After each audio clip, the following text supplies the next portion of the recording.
Hello friends, कैसे हैं सब लोग। आई होप सब अच्छे होंगे, और जो अच्छे नहीं भी होंगे, मतलब जिसको कोई प्रॉब्लम होगी तो वो टेंशन नहीं ले, क्योंकि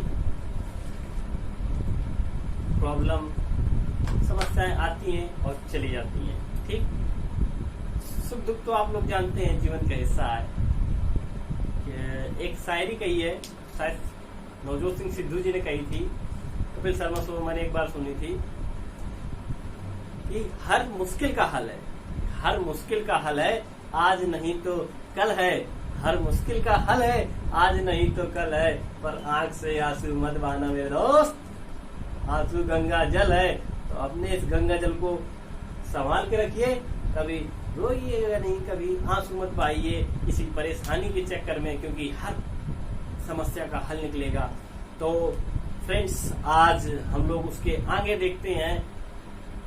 तो हम लोगों ने सौर मंडल में सूर्य के बारे में पढ़ा था। किसके बारे में? सूर्य के बारे में। अब जब ऊर्जा के बारे में पढ़ लिया गया, अब उसके सदस्यों के बारे में पढ़ेंगे हम। किसके सदस्यों को? उसके सदस्यों के बारे में, सौर मंडल के सदस्यों के बारे में। तो अब मैंने आपको बताया था कि सौर मंडल में सूर्य के चारों तरफ आकाशीय पिंड पाए जाते हैं। आकाशीय पिंड, ठीक। तो इन आकाशीय पिंडों को हम 3 भागों में विभाजित कर सकते हैं। 3 भागों में हम लोग इन आकाशीय पिंडों को बता सकते हैं। कौन कौन से 3 भाग, कौन कौन से 3 आकाशीय पिंड बता सकते हैं? एक हम पहला बता सकते हैं इनको परंपरागत ग्रह, ठीक, परंपरागत ग्रह बता सकते हैं। दूसरा हम इनको बता सकते हैं बौने ग्रह, ठीक। परंपरागत ग्रह के बारे में भी आपको अभी मैं बताऊंगा, बौने ग्रह को क्यों कहते हैं वो भी आपको बताऊंगा। और क्षुद्र ग्रह या उनको लघु पिंड, छोटे छोटे पिंड, जो आकाशीय पिंड, जो कई अन्य छोटे छोटे अनगिनत पिंड पाए जाते हैं, उनको हम क्षुद्र ग्रह या लघु पिंड भी कहते हैं। तो 3 प्रकार के आकाशीय पिंडों में बांटा जा सकता है सौर मंडल को। तो सबसे पहले हम बात करते हैं परंपरागत ग्रह के बारे में बात करते हैं, जो इसके सबसे मुख्य सदस्य हैं। सौर मंडल के सबसे मुख्य सदस्य हैं, उनको परंपरागत ग्रह कहते हैं। क्यों परंपरागत ग्रह कहते हैं? मतलब परंपरागत, आप लोग समझ रहे हैं क्या लिखा है? परंपरागत,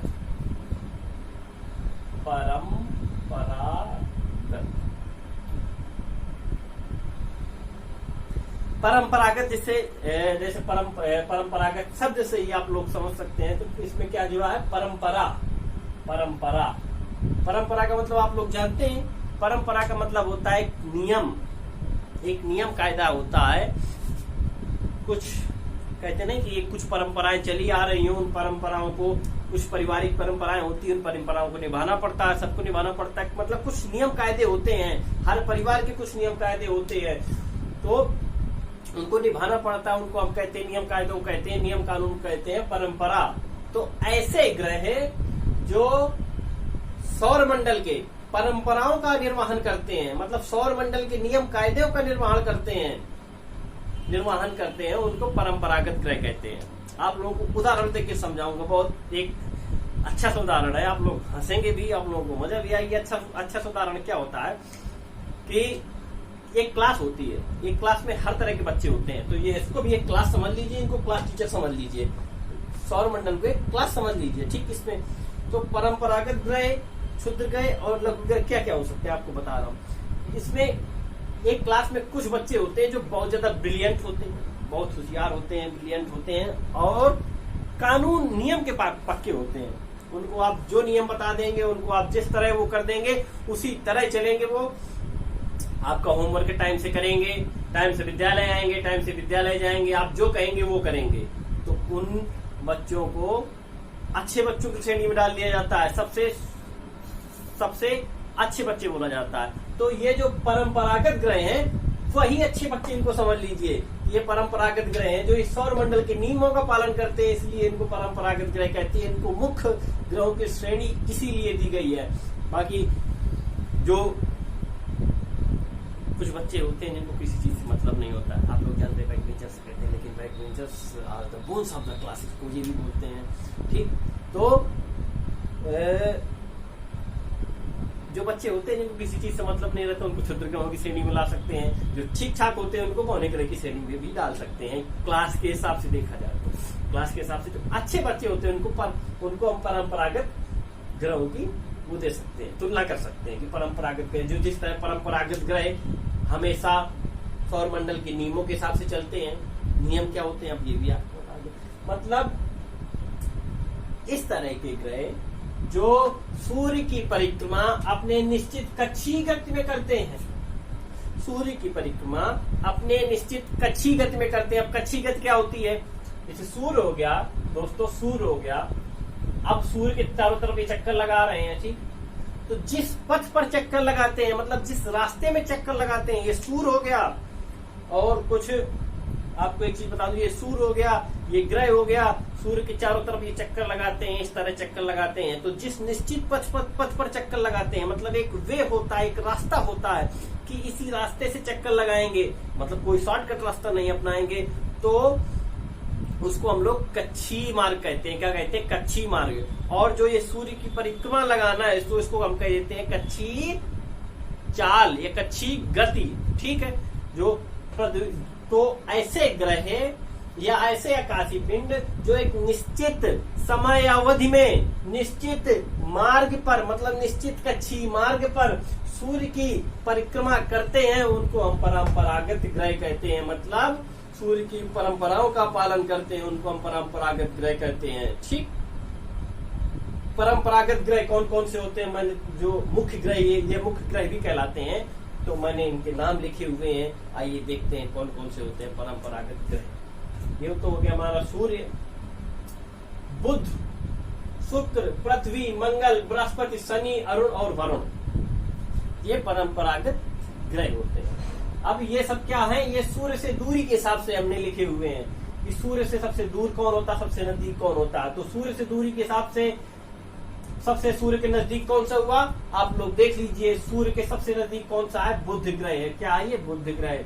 बुध ग्रह के बाद शुक्र ग्रह आता है, शुक्र के बाद पृथ्वी आता है, मंगल आता है, बृहस्पति आता है, शनि आता है, अरुण आता है, फिर वरुण आता है। तो सूर्य से दूरी के हिसाब से ग्रहों की अगर स्थिति पूछी जाए तो ये होती है, बुध सबसे नजदीक होता है, वरुण सबसे दूर होता है। और क्रम क्या होता है इनका? इनका क्रम ये होता है कि नंबर 1 पे आता है बुध, नंबर 2 पे शुक्र, नंबर 3 पे पृथ्वी, नंबर 4 पे मंगल, नंबर 5 पे बृहस्पति, नंबर 6 पे शनि, नंबर 7 पे अरुण और नंबर 8 पे वरुण। अब आपको एक इंटरेस्टिंग बात और बताऊं कि 2006 के पहले ग्रह 9 थे। इनमें एक ग्रह और शामिल था, यम, जिसका नाम था यम। इसको हम लोग प्लेटो भी कहते थे। छोटा था। वो आप लोग भी जानते हैं, जैसे क्लास में होता है ना, छोटे बच्चे जो होते हैं शैतान तो होते हैं। छोटे बच्चे, घर के भी छोटे बच्चे जो होते हैं वो शैतान होते हैं। वैसे मैं घर का छोटा हूँ, मैं भी छोटा हूँ, लेकिन हाँ कह सकते हैं कि मैं भी शैतान ज्यादा नहीं, ठीक। तो जो छोटे बच्चे होते हैं वो शैतान होते हैं, शरारत तो करते हैं। तो सबसे इनका एक छोटा और था, क्यों था? कौन था वो? प्लेटो था। प्लेटो, अब कुछ आप होता भी एक क्लास में कुछ बच्चे कुछ दिन होशियार रहते हैं, उसके बाद उनका जो रास्ता भटक जाते हैं जब वो कुछ शरारतें करने लगते हैं। तो प्लेटो भी कुछ दिन तो चलता रहा, कुछ दिन बाद वो शरारतें करने लगा। क्या शरारतें करने लगा? कि वो अपनी कच्ची चाल छोड़कर, वो अपना मार्ग छोड़कर दूसरों के मार्ग में आने लगा, ठीक। वो अपनी कच्ची चाल में परिक्रमा न करके दूसरों के मार्गों को भी काटने लगा। जब काटने लगा तो आप जानते हैं कि क्लास टीचर जो होता है वो कैसा होता है कि अगर बच्चा किसी दूसरे को डिस्टर्ब करने लगा, किसी अच्छे बच्चे को डिस्टर्ब करने लगा, तो क्लास टीचर उस बच्चे को क्लास से बाहर कर देता है। उसी तरह 2006 में भी सूर्य को, प्लेटो को परंपरागत ग्रहों की श्रेणी से बाहर कर दिया गया कि मतलब अब प्लेटो अच्छा बच्चा नहीं रहा, ठीक। परंपरागत ग्रह नहीं रहा, ठीक। तो अब मैंने आकार के हिसाब से, तो आकार नहीं, दूरी के हिसाब से तो आपको बता दिया है। दूरी के हिसाब से सबसे नजदीक होता है सूर्य से दूरी के हिसाब से सबसे नजदीक होता है बुध, सबसे दूर होता है वरुण, ठीक। नंबर 1 पे आता है बुध, नंबर 2 पे आता है मंगल, नंबर 2 पे आता है शुक्र, फिर आती है पृथ्वी, फिर मंगल, फिर बृहस्पति, शनि, अरुण और वरुण, ठीक। अब इनको हम बताएंगे आपको आकार के साथ। सबसे बड़ा कौन होता है, सबसे छोटा कौन होता है। सबसे छोटे से चालू करते हैं, किससे? सबसे छोटे से चालू करते हैं। तो सबसे छोटा ग्रह कौन सा होता है?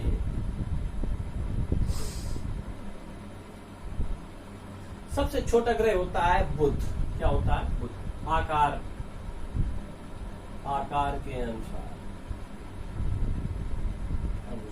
परंपरागत ग्रह है ये सब, परंपरागत ग्रह है ये सब, ठीक। आकार के अनुसार सबसे छोटा ग्रह कौन सा होता है? बुध। बुध के बाद आता है मंगल।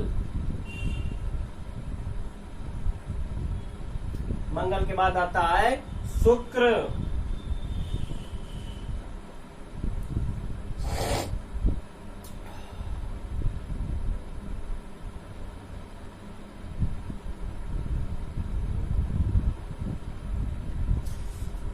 शुक्र के बाद आता है पृथ्वी।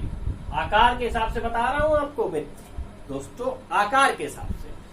पृथ्वी के बाद आता है वरुण, नहीं, पृथ्वी के बाद आता है वरुण, सही। आकार के हिसाब से वरुण के बाद आता है अरुण के बाद होता है शनि के बाद आता है आपका बृहस्पति।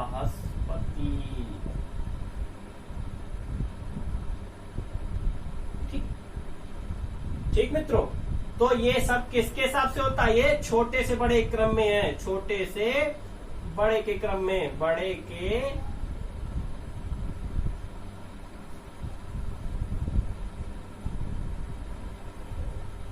मतलब सबसे छोटा हो गया आपका बुध, सबसे बड़ा हो गया आपका बृहस्पति, ठीक। अब इन परंपरागत ग्रहों को दो टीमों में बांट दिया गया, दो भागों में बांट दिया गया। कौन कौन से भाग? ठीक, जैसे कि बच्चे होते हैं क्लास के, तो क्लास के बच्चे होते हैं, उनको दो टीमों में बांट दिया जाता है, ठीक। तो इनको दो भागों में बांट दिया गया। कौन कौन से भागों में बांट दिया गया? इनको बांट दिया गया सबसे पहले आंतरिक ग्रह।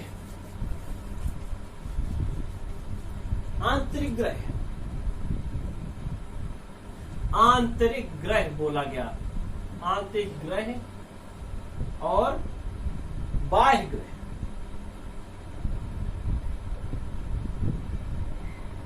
आंतरिक ग्रह और बाह्य ग्रह, तो जैसा नाम के हिसाब से आप समझ रहे हैं कि आंतरिक मतलब अंदर का, जो अंदर के ग्रह हैं, मतलब जो सूर्य से जो अंदर के, जिस सूर्य केंद्र हो गया, तो अंदर के ग्रह, जो अंदर ग्रह हो गए, ये बुध हो गया, शुक्र हो गया, ये पृथ्वी हो गया, अंदर ग्रह, ये आंतरिक ग्रह कहलाए। और जो बाहरी ग्रह थे वो बाह्य ग्रह कहलाए। तो आंतरिक ग्रहों में किसको किसको लिया गया?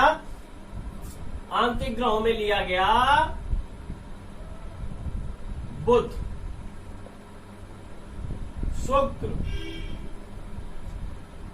पृथ्वी और मंगल। दो टीमों में बांट दिया गया, 4-4 की टीम बन गई।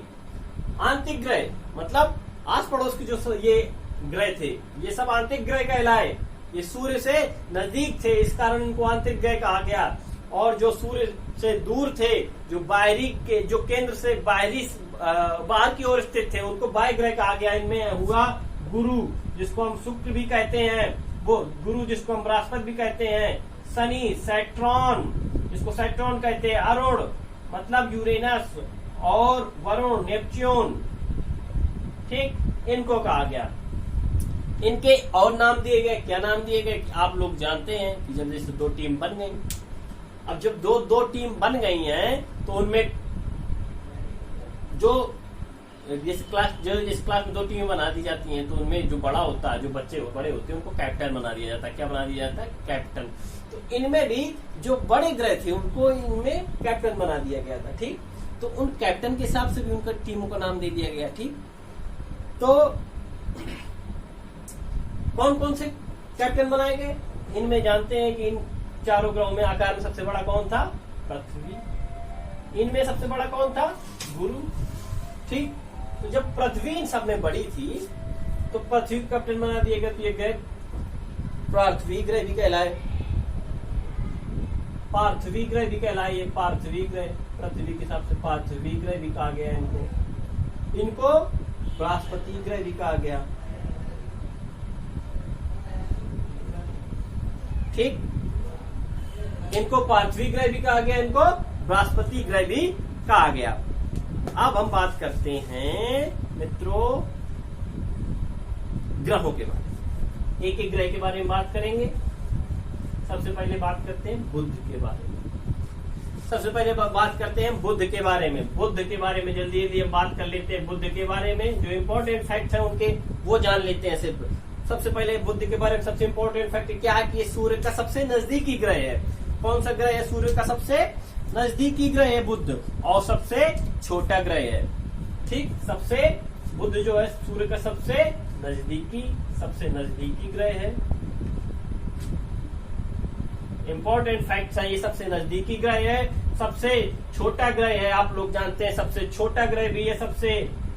ठीक, इसका सबसे इंपॉर्टेंट फैक्ट क्या है कि इसका चुंबकीय क्षेत्र, इसमें एक विशेष चुंबकीय क्षेत्र पाया जाता है। चुंबकीय क्षेत्र इसका पाया जाता है इसमें, उसका सबसे इंपॉर्टेंट फैक्ट है। इसकी सबसे बड़ी विशेषता है कि इसमें एक विशेष चुंबकीय क्षेत्र पाया जाता है। ठीक, और इसका एक विशेषता है इसकी, वो ये है कि इसका जो तापांतर होता है, तापांतर मतलब आप लोग समझ जाइए, तापांतर मतलब ताप हो गया, अंतर हो गया, ताप और अंतर हो गया। ठीक, तो ताप का अंतर तापांतर हो गया। ठीक, ताप का अंतर तापांतर हो गया। तो इसका जो ताप होता है मतलब मिनिमम ताप और मिनिमम ताप मतलब कम से कम ताप और अधिकतम से अधिकतम ताप क्या हो सकता है इसका, वो बहुत ज्यादा होता है। कितना होता है? 600 डिग्री सेंटीग्रेड। समझे?